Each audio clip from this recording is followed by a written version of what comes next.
우리 다시 한번 좌우 옆에 분들하고 이렇게 오늘 설교 제목입니다. 믿음의 진보와 복음을 위하여 삽시다. 시작. 믿음의 진보와 복음을 위하여 삽시다. 아멘. 아멘.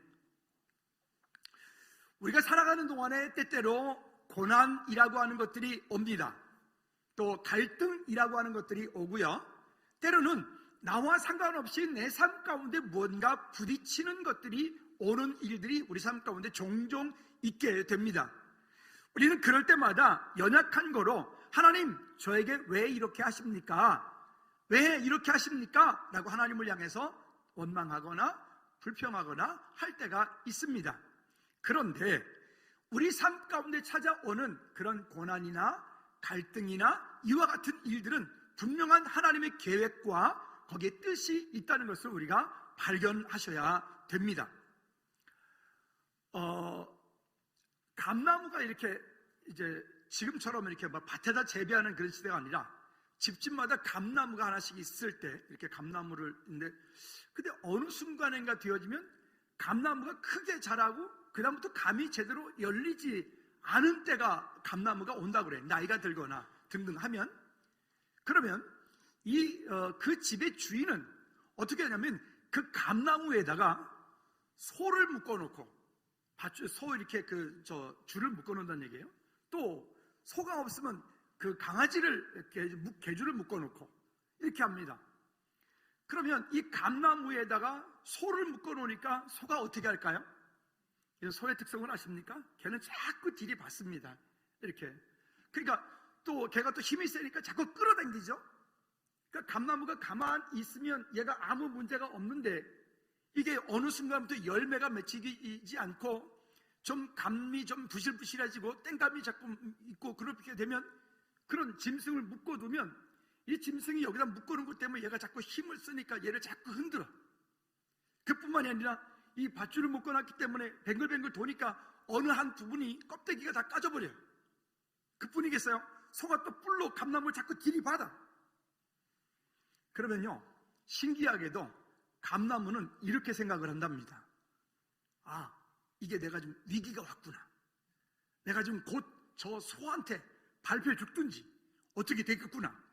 위기감을 느끼고 그때부터 감나무가 막 이제 예전에는 그냥 설설 이렇게 뭐 뿌리에서 영양분도 별로 잘 안 빨아들이고 뭐 되든지 말든지 이랬는데 얘가 갑자기 긴장을 해서 뭐 이렇게 한다 그래요.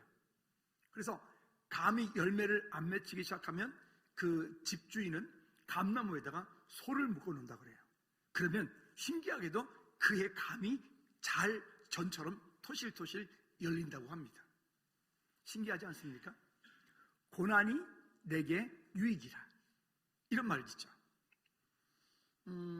또 이런 것도 있어요. 닭 있죠. 닭이 이제 보통 이렇게 병아리에서 딱 깨어나서 얘가 알을 낳기 시작을 하고 그 다음에 어느 정도 지나고 나서 한 1년 반 정도 2년 정도 알을 낳은 후에 그 다음에 이제 요즘에는 사람들이 참 못해가지고 알을 낳고 나서 이게 그 다음부터는 얘가 먹이만 축을 메고 알을 안 낳고 이게 먹이만 자꾸 축내. 그러면 이 농장 주인이 어떻게 할까요? 빨리 그냥 삼계탕으로 빨리 팔아버립니다. 근데 그거는 그냥 일반 이렇게 안 나오고 하여튼 뭐 그런 게 있어요. 그렇게 이제 한다고 그래요. 그런데 농장 주인이 이 닭들로 하여금 한 번 더 알을 세게 몇 개월 동안 나게 하는 방법이 있습니다. 어떻게 할까요? 닭을 물만 주고 약 열흘 정도를 굶깁니다. 어떻게 한다고요? 이 참 사람들이 못됐어요, 그렇죠? 물만 주고 열흘을 먹이를 하나도 안 주고 굶겨요. 그러면 이 닭들이 털들이 싹 다 빠졌다가 그 열흘 정도 되었을 때 그때 먹이를 조금씩 주기 시작하면 다시 털이 나면서 그때부터 얘들이 한 그 이후로 몇 개월 동안 알을 또 쌩쌩 잘 낳는다고 합니다. 무조건 옳다 이런 얘기는 아니고요. 고난이라고 하는 것들이 우리를 다시금 믿음으로 다시 세워서 하나님 옆에 서게 하는 하나님의 축복의 통로가 방법이 되는 것들을 이야기를 합니다.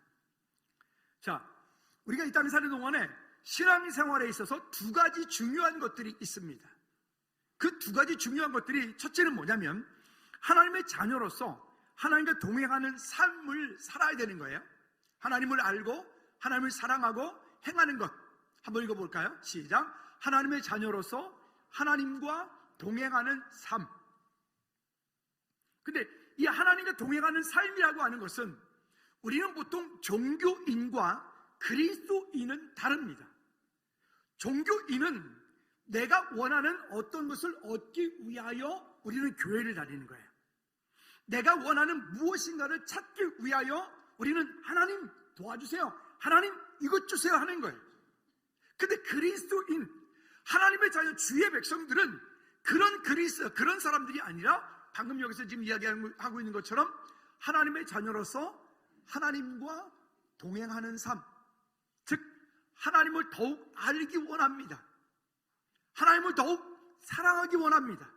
그리고 하나님 내게 말씀하신 것들을 내가 믿음으로 더욱 행하여 믿음으로 힘써 지키길 원합니다. 이게 하나님의 자녀로서 우리가 알아야 되는 첫 번째 아주 중요한 이야기예요. 그 다음에 두 번째는요, 이렇게 합니다. 시작. 하나님께서 내 삶 가운데 일하심을 보고 내가 전인격적으로 그분의 일에 동참하는 것이다. 한 번 더 읽어볼까요? 되게 중요한 말이에요. 앞에 1번 얘기했던 것, 하나님의 자녀로서 그 하나님과 동행한다, 이거는 우리가 너무나 잘 아는 얘기예요. 그리고 웬만큼 믿음이 있는 성도들은 그렇게 살려고 애도 많이 쓰기도 합니다.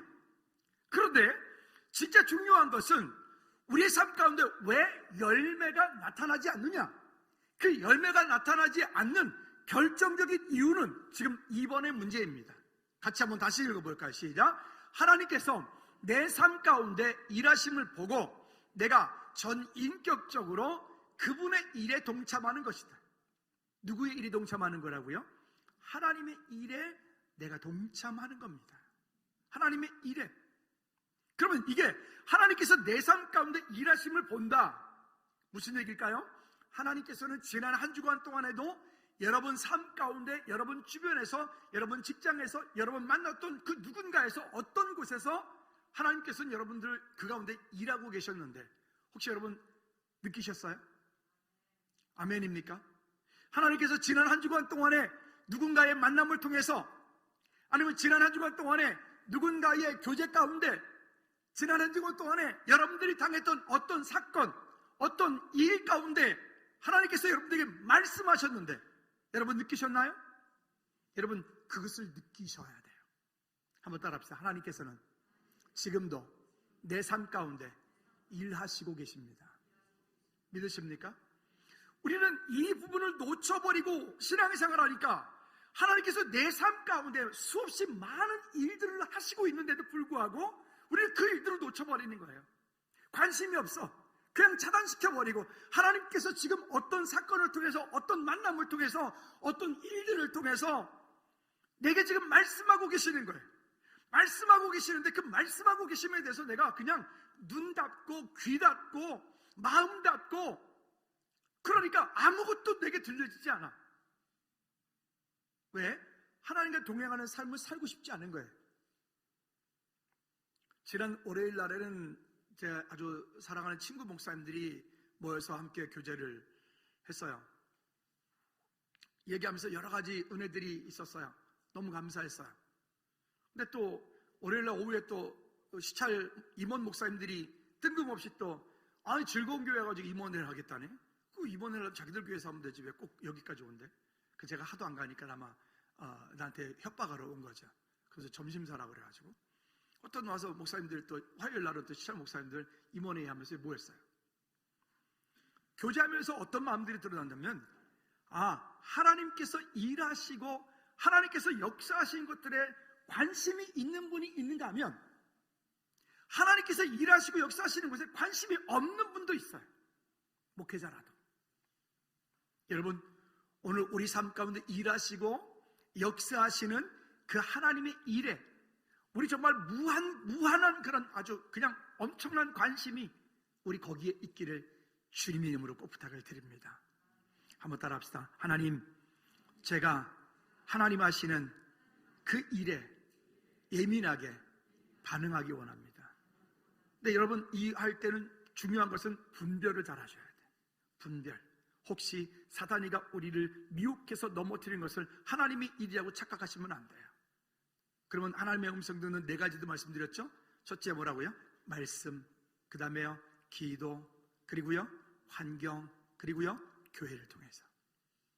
이 일들을 우리는 하나씩 하나씩 믿음으로 잘, 그래서 건강한 그리스도인으로서의 믿음의 삶을 살아야 될 줄로 믿습니다. 그래서 우리가 그러면 어떤 사람이 어떤 능력이 있는 그리스도인 되어야 되느냐? PPT 한번 띄워볼까요? 이렇게 우리가 될 수 있습니다. 시작.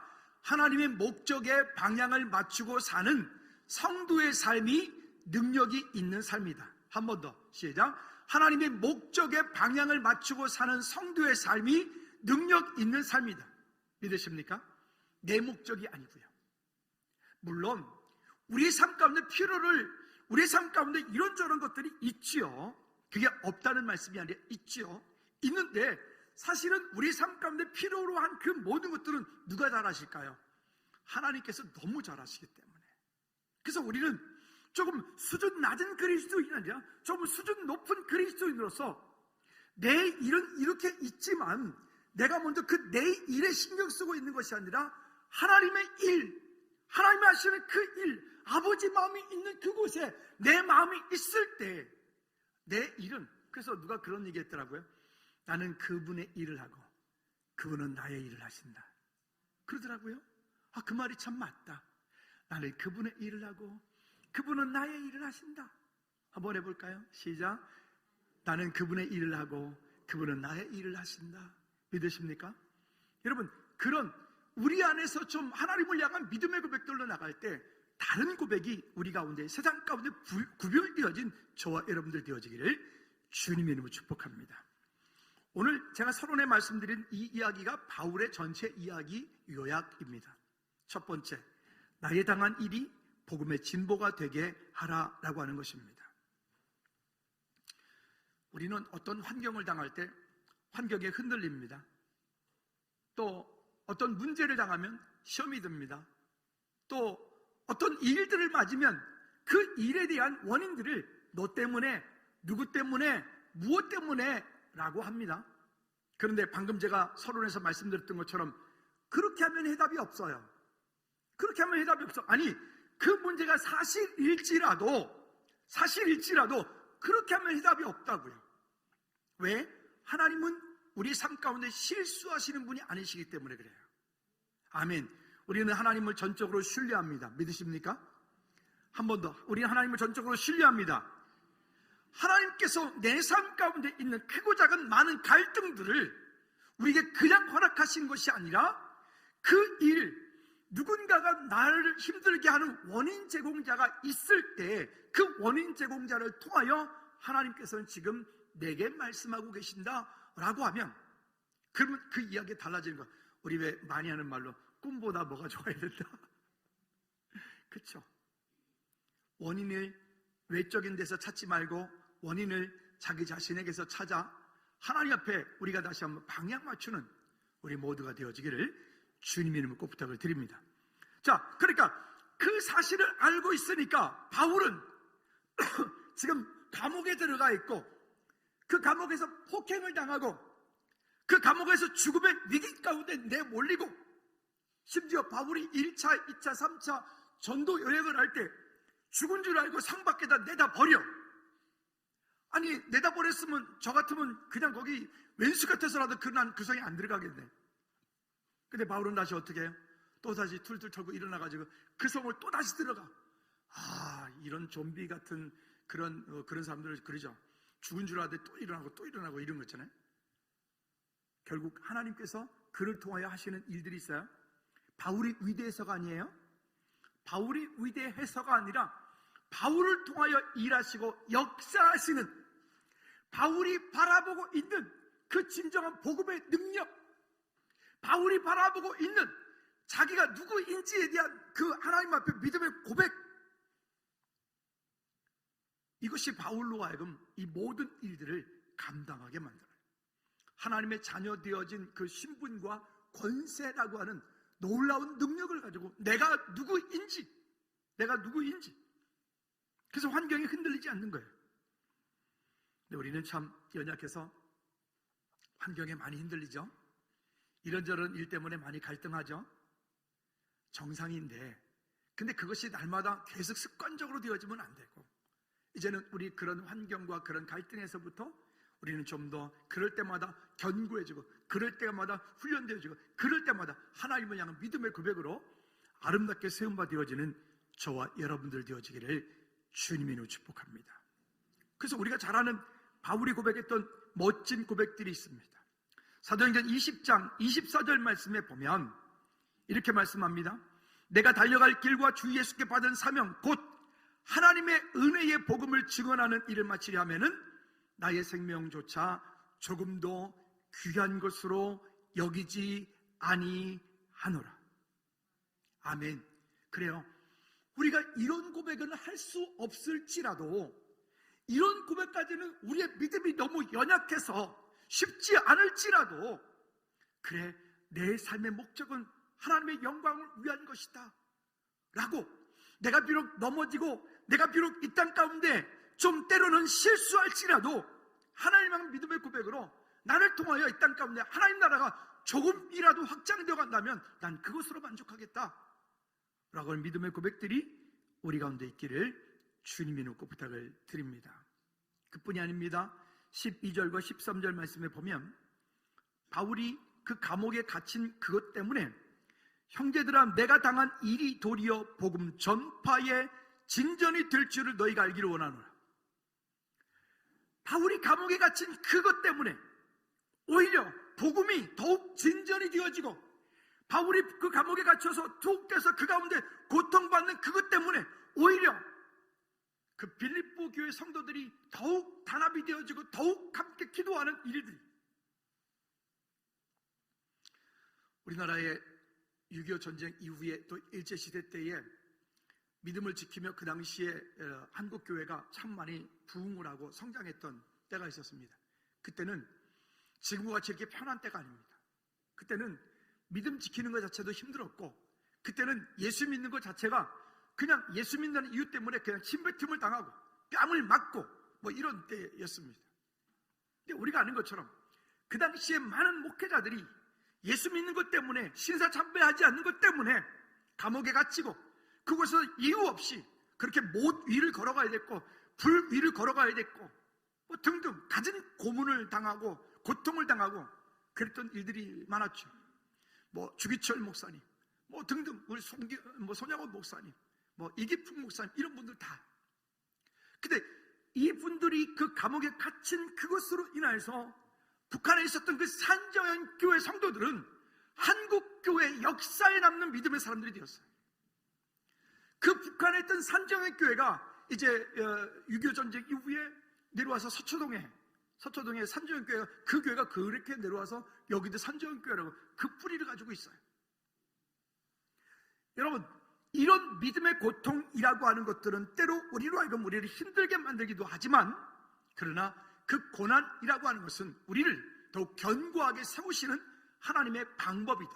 우리 옆 사람한테 이렇게 한번 인사합시다. 살아가는 동안에 시험 들지 맙시다. 시작. 한 번 더. 사는 동안에 섭섭이한테 속지 맙시다.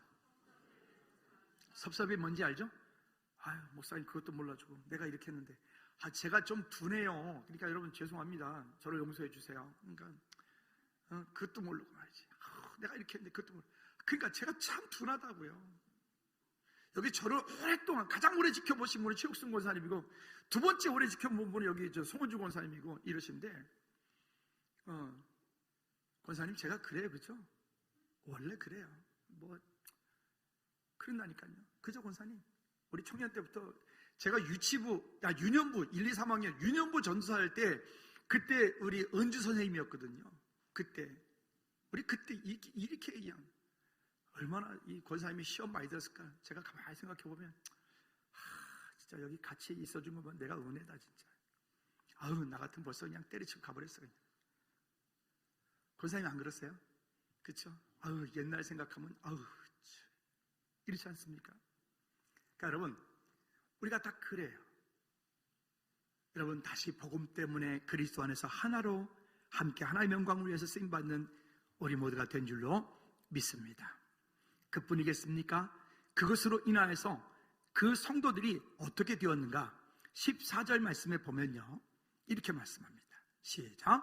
형제 중 다수가 나의 매임으로 말미암아 주 안에서 신뢰함으로 겁 없이 하나님의 말씀을 더욱 담대히 전하게 되었느니라. 와, 여러분, 이게 복음의 진보예요.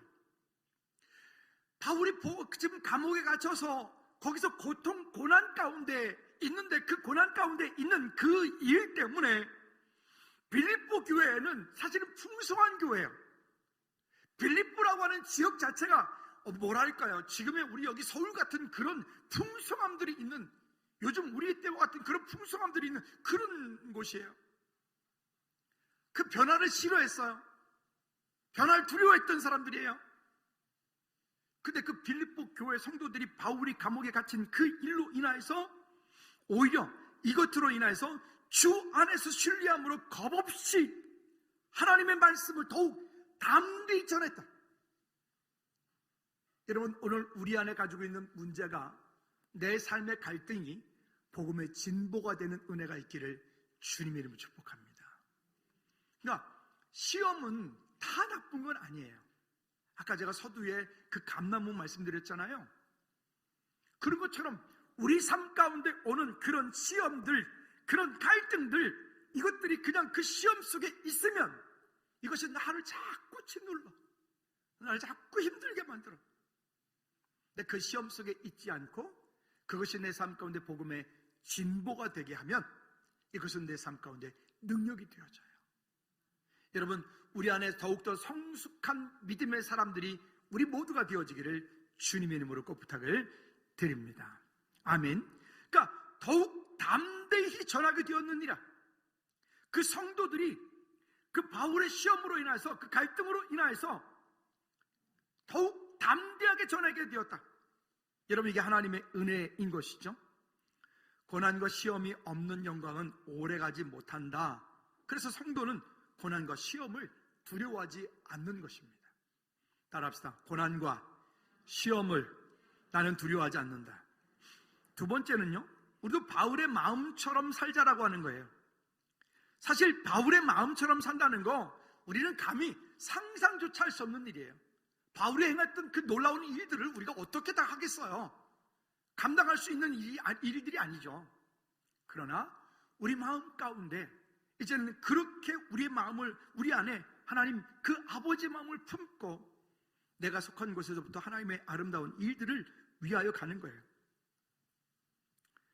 결국 이 빌립보서 이야기를 쭉 읽다 보면 이런 생각이 들더라고요.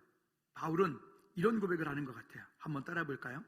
복음을 위해서라면, 예수님을 위해서라면, 예수님 때문이라면, 복음을 위해서라면, 예수님을 위해서라면, 예수님 때문이라면 나는 죽어도 괜찮다. 여러분, 이게 고백이 가능할까요? 한 번 더 따라 합시다. 복음을 위해서라면, 예수님을 위해서라면, 예수님 때문이라면 나는 죽어도 괜찮다. 잘 가다가 죽어도부터 소리가 좀 줄어드네요. 다시 한번 기회를 드리죠. 복음을 위해서라면, 예수님을 위해서라면, 예수님 때문이라면 나는 죽어도 괜찮다. 바울이 이 고백을 하고 있는 거예요. 오늘 저와 여러분들이 이 땅 사는 동안에 우리가 사는 동안에 글쎄요, 그런 순교할 수 있는 그런 우리에게 기회가 올지, 아니면 지금처럼 우리가 그저 잘 먹고 잘 살다가 우리가 죽을지, 그건 모르겠어요. 북한에 억류되어 있는 우리나라 지금 10명의 사람들이 억류되어 있어요. 그 중에 다 대부분이 다 선교사님들이에요. 제 동기 목사님의 친형이 김정욱 선교사님이에요. 지금 우리 동기 카톡방에 올라와서 아마 생사가 조금 확인이 된 것 같기는 한데, 얼마 전에 좀 이렇게 왔으면 좋겠는데 벌써 10년이에요. 10년. 근데 이렇게 고백을 해요. 예수님 때문에, 복음을 위해서. 여러분, 우리 안에 다시 한번 하나님을 향한 믿음의 고백들이 있는 저와 여러분들 되어지기를 주님 이름으로 꼭 부탁을 드립니다. 어찌 보면 이 시대에 우리에게 있어서 가장 필요한 마음들이 아닐까.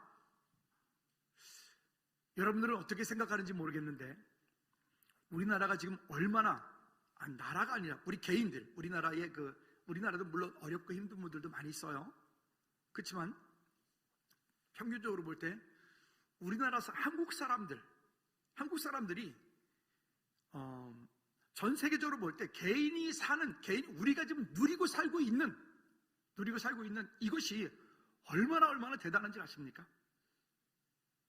근데 우리는 그렇게 누리고 살고 있음에도 불구하고 우리는 뭐가 그렇게 불평이 많은지, 뭐가 그렇게 불만이 많은지, 뭐가 그렇게 이것 때문에 저것 때문에 뭐가 그렇게 이렇게 그런지.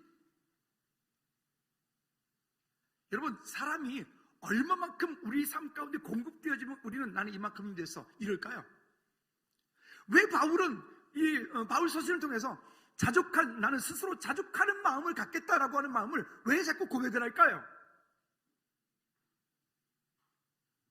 이런 말 웃길 수도 있는데 우리가 일본 평균 사람들보다 우리가 더 잘 누리고 살고 있는 건 이미 알고 있는 거고, 여러분 죄송한데 미국 사람들의 어떤 사람들 평균 중산층보다 우리가 더 많이 잘 살고 누리고 있어요. 실감이 안 가죠. 우리는 이 안에 있으니까. 우리 동기 목사님이 미국에서 목회하는 친구가 그러더라고요. 한국에 들어와 보면 한국이 정말 얼마나 잘 사는지. 자기는 주로 뉴욕을 왔다 갔다 하고 그러는데 거기서 있다가 여기 들어와 보면 거기는 그냥 나라가 큰 거지. 개인으로 들어가 보면 한국처럼 잘 사는 나라는 잘 모르겠다. 그래서 그 잘 산다는 의미가 뭔지는 모르겠어요. 그렇지만 어쨌든 근데 우리는 이 가운데도 만족함이 없어. 여러분, 우리 안에서 스스로 복음을 위해서라면, 예수님을 위해서라면, 예수님 때문이라면 라고 하는 이런 마음을 우리 스스로 가지고 우리 스스로 좀 자발적인 불편함 그것 가지고 하나님께 믿음으로 나가는 은혜가 있기를 주님의 이름으로 축복합니다. 아프리카 사역하는 어떤 선교사님 들어오셔서 이런 말씀 하시더라고요. 한국에서 버려지는 음식물 쓰레기로 버려지는 거 어마어마하거든요. 한국의 그 식탁에서 버려지는 음식물 쓰레기가 어마어마해요. 그 한국에서 버려지는 음식물 쓰레기 양만 줄이면 아프리카가 먹고 살 수 있다. 이렇게 난 그냥 농담을 하는 소리인 줄 알았어요. 그들이 그 선교사님이 통계를 얘기를 하면서 그 정도면 지금 아프리카 사람들이 먹고 있는, 아프리카 어려운 국가들이 사람들이 먹고 있는 것보다 훨씬 더 낫다는 거예요. 그럴 수 있겠구나. 여러분, 오늘 우리가 다시 한번 하나님의 은혜 가운데서 이런 마음을 회복하는 저와 여러분들 되어지기를 주님을 꼭 부탁을 드립니다. 아멘. 자, 그럼 또 뒤쪽으로 넘어가 볼까요? 우리 15절 말씀에 보면 이렇게 말을 해요. 어떤 이들은 투기와 분쟁으로, 어떤 이들은 착한 뜻으로 그리스도를 전파하나니, 어떤 이들은 투기와 분쟁으로, 어떤 이들은 착한 뜻으로 누구를 전파한다고요? 그리스도를 전파하는. 이게 무슨 말이죠 이게? 복음이 증거되어지는데 복음이 증거되어지는 그 일이 여기에 지금 말씀하는 거죠. 그냥 다른 목적, 다른 방법 때문에 투기와 분쟁으로, 어떤 이들은 착한 뜻으로 진짜 복음을 가지고. 근데 바울은 이 가운데도 뭐라고 고백하냐면, 그러하던 저러하던 누가 증거되어지길 원한다? 예수 그리스도가 증거되어지면 된다. 예수 그리스도가 증거되어지면 된다. 어찌 보면 우리 안에 이게 상황논리 같아요.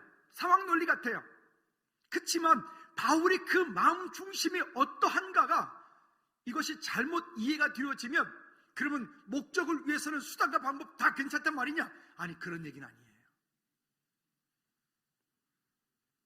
여러분, 오늘 우리의 삶 가운데 예수 그리스도가 저와 여러분들의 삶을 통해서 증거되어지기를 축복합니다. 우리 18절 말씀 볼까요? 시작. 그러면 무엇이냐? 거칠애로 하나 참으로 하나 무슨 방도로 하든지 전파되는 것은 그리스도니 이로써 나는 기뻐하고 또한 기뻐하리라. 그 바울의 마음 가운데 얼마만큼 복음이 증거되어지고 복음이 전파되어지는 그 일에 힘쓰고 애쓰는 마음을 가지고 있는지, 그거에 대한 중심을 가지고 말하고 있는 거예요. 오늘 우리의 삶이 다시 한번 하나님의 은혜 가운데 예수 그리스도로 사는 우리의 삶이 되어지기를 주님의 이름으로 꼭 부탁을 드립니다.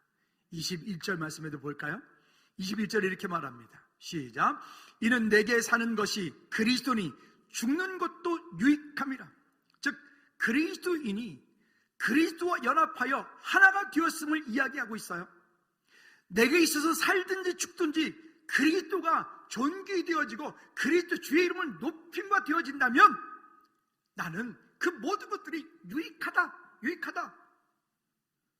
여러분, 이 고백들이 우리 가운데 있어 오늘 우리의 삶의 분명한 목적과 방향이 예수 그리스도가 되어지기를 주님의 이름으로 꼭 부탁을 드립니다. 세 번째는 믿음의 진보와 복음을 위하여 그리스도의 복음에 합당하게 살자라고 하는 것입니다. 바울은 그리스도를 영화롭게 하고 다른 사람들의 믿음 안에서 진보, 그 다른 사람들의 믿음이 그 예수 그리스도 안에서 진보하도록 돕고 그들을 세워가는 일들을 위해서 바울이 살았어요. 그러면 오늘 우리를 통하여, 나를 통하여 내 이웃 주변 가운데 그 한 사람 한 영혼들이 믿음으로 세워지는 일들, 연약한 그들이 믿음으로 세워지는 그 일들을 위하여 오늘 내 삶이 쓰임받을 수 있다면 가장 아름다운 일이 될 것입니다. 아멘. 그 일을 위하여 저와 여러분들이 아름답게 쓰임받기를 주님으로 축복합니다. 23절 말씀에 보면 그래서 이렇게 고백을 합니다. 시작. 내가 그 둘 사이에 끼었으니 차라리 세상을 떠나서 그리스도와 함께 있는 것이 훨씬 더 좋은 일이라 그렇게 하고 싶으나 라고 말해요. 즉 무슨 얘기냐면 둘 사이, 즉 죽음과 삶, 이 세상과 천국. 바울은 얼마만큼 주님과 함께 있기를 원했는가 하면 차라리 이 땅에서 있는 것보다 내가 이 땅을 떠나 주님 앞에 주님과 함께 있는 것이 난 더 기쁘다, 즐겁다. 근데 그것으로 끝나지 않아요. 그러나 이 땅에 사는 동안에 나는 내 삶을 통하여 예수 그리스도가 존귀히 되어지기를 원합니다. 나를 통하여 내 이웃 주변들이 그 모두가 다 예수 그리스도로 인해서 믿음의 진보가 일어나기를 원한다. 그런 믿음의 고백을 가지고 오늘 바울이 이 고백들을 하고 있는 것이니까 오늘 우리의 삶 가운데 하나님의 은혜가 다시 한번 풍성케 넘치는 은혜가 있기를 주님의 이름으로 꼭 부탁을 드립니다. 세 번째는요, 그래서 이렇게 말해요. 그리스도의 복음에 합당하게 생활하자는 것입니다. 여러분, 우리가 읽지는 않는데 29절 30절 말씀 볼까요? 먼저 29절 말씀에 보면 이렇게 말씀을 합니다. 그리스도를 위하여 너희에게 은혜를 주신 것은 다만 그를 믿을 뿐 아니라 또한 그를 위하여 고난도 받게 하려 하심이라. 그러니까 우리는 예수 믿는 것으로 너무 기복신앙이 오랫동안 너무 우리가 길들여 있고 거기에 쩌들어 있다 보니까 예수 믿으면 곧 이꼬르 복 이렇게 되죠. 참 복 좋아하죠. 그러다 보니까 믿음의 본질은 간데 없고 그냥 복 이렇게 돼버리는 거예요. 여러분, 그러나 성경은 우리에게 말씀을 합니다. 그 하나님께서 주신 그 근본적인 축복, 그 영원한 하나님 나라의 그 아주 아름다운 그 일들에 대한 것들을 바라볼 때 이 땅에 우리에게 맡겨준 그 일들에는 고난이 함께 따라간다. 고난도 함께 받아야 하리라. 한번 따라합시다. 복음을 위하여, 한 번 더, 복음을 위하여 내가 고난도 섬김도 기꺼이 감당하겠습니다. 그게 우리가 할 일이에요. 그래서 교사로 섬기고, 그래서 셀리더로 섬기고, 부서장으로 섬기고, 각각의 믿음의 자리에서 그 일들을 믿음으로 감당하는 거예요. 복음을 위하여, 복음을 위하여. 여러분, 그런 하나님의 은혜가 우리 가운데 있어 날마다 승리하는 은혜가 있기를 주님의 이름으로 부탁을 드립니다.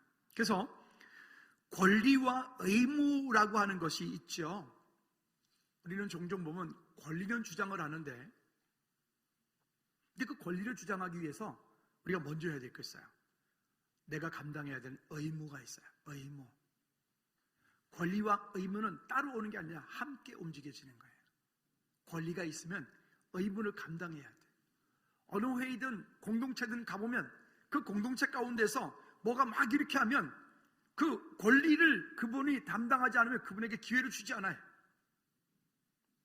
여러분, 우리가 그리스도인으로서의 그런 권리를 주장하는 그 일들을 바라보기 먼저 하나님 앞에 나는 어떤 의무를 지금 감당해야 하는가?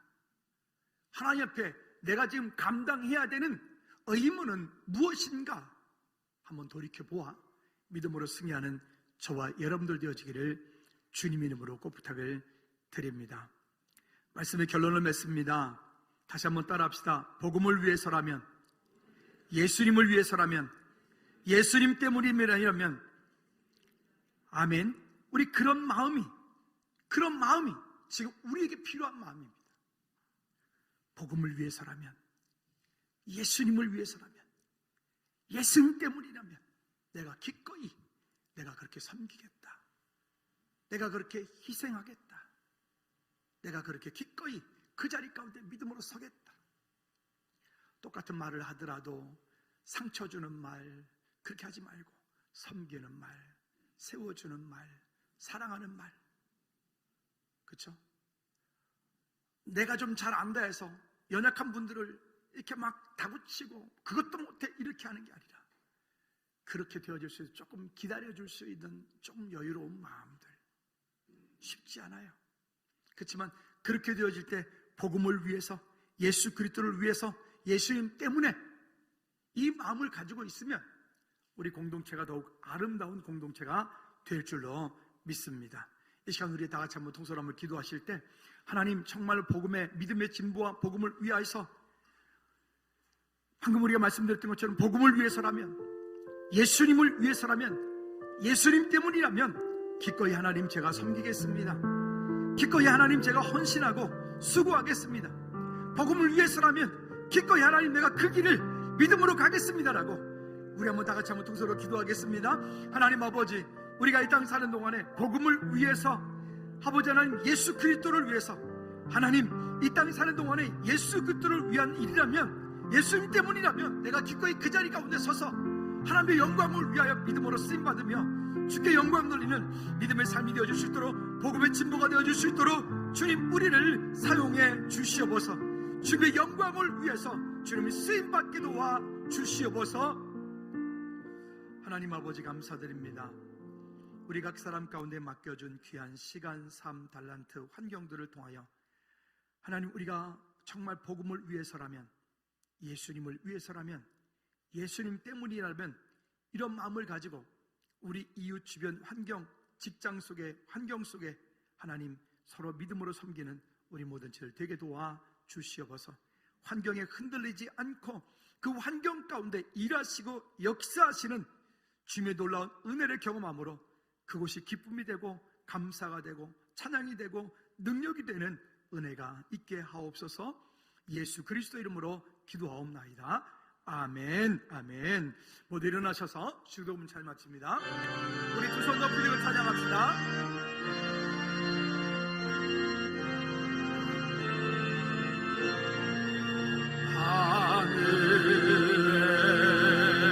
계신 아버지 이름 거룩하사 주님 나라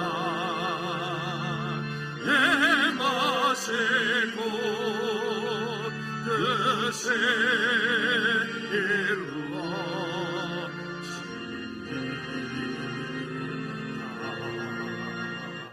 일용할 양식 주시고 우리들의 근대 가정 소화없이도 또 시험에 이게 마시고 땅에 서고 하소서. 내게 주의 나라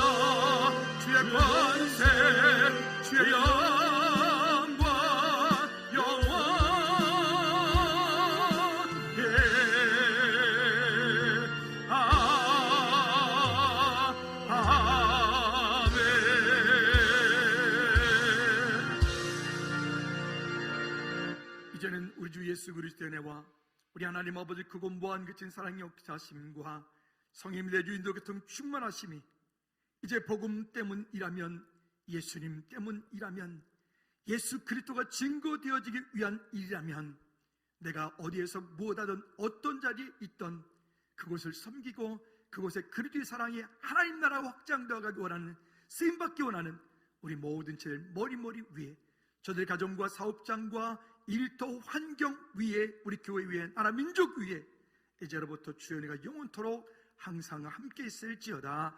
아멘.